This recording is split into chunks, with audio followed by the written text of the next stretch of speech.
मित्रांनो, fat loss करताना आजकाल ही टॅबलेट खूप मार्केटमध्ये चाललेली आहे. हे भरपूर फॅट लॉसच्या टॅबलेट म्हणून सगळे वापरत असतात. याच्यात ॲपल सिडार विनेगर पण येतं. फॅट लॉस करतात का आणि कशा करतात आणि त्या योग्य पद्धतीने कशा घेतल्या पाहिजे, तर व्हिडिओ संपूर्ण पहा. सगळी माहिती तुम्हाला मी व्यवस्थित सांगतो. आता ह्या टॅबलेट काय असतात माहिती का, ॲक्च्युली तुमचं मेटाबॉलिझम रेट वाढवण्याचं काम करत असतात. म्हणजे ज्यावेळेस तुमचा accurate diet calorie deficit follow करायचा आहे, पण कॅलरी डेफिसिट कसा, जास्त प्रोटीनचं अन्न खाऊन तुम्हाला कॅलरी डेफिसिट डाएट फॉलो करायचा आहे. वर्कआउट आणि डाएट जर तुमचं ॲक्युरेट असेल तर ह्या टॅबलेट काय करतात, थोडंसं ह्या प्रोसेसला स्पीड देण्याचं काम करतात.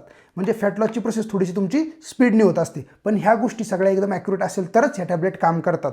नाहीतर जर तुम्ही भरपूर अन्न खात राहाल, वर्कआउट अजिबात करत नसाल आणि जर फक्त या टॅबलेटवरतीच अवलंबून राहत असाल तर तुमचा फॅट लॉस अजिबात होणार नाही. त्यामुळे ह्या टॅबलेट काम करतात, थोडंसं स्पीड वाढवण्याचं काम करतात, पण ह्या कंप्लीट तुमचा फॅट लॉस हा अजिबात करत नाही आहेत.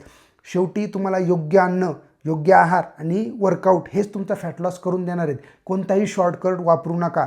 जरी तुम्ही कोणत्या असे केमिकल वगैरे टाकून फॅट लॉस करत असाल तर त्याचा साईड इफेक्ट हा तुमचा लॉंग टर्म आहे. कारण नॅचरली गोष्टी असतात त्या थोड्याशा टाईम घेतात, पण त्या सेफ असतात आणि तुमचा फॅट लॉस पण एकदम चांगला करून देतात. त्यामुळे तुम्ही जर ही चूक करणार असाल तर ही करू नका. वर्कआउट चांगला करा, फॅट लॉस आहार घ्या आणि शेवटी मग हे टॅबलेट तुम्ही खाऊ शकता. थोडंसं तुमचं हे मेटाबॉलिझम रेट वाढवतं किंवा फॅट लॉस करायला थोडीशी जास्त मदत करतं.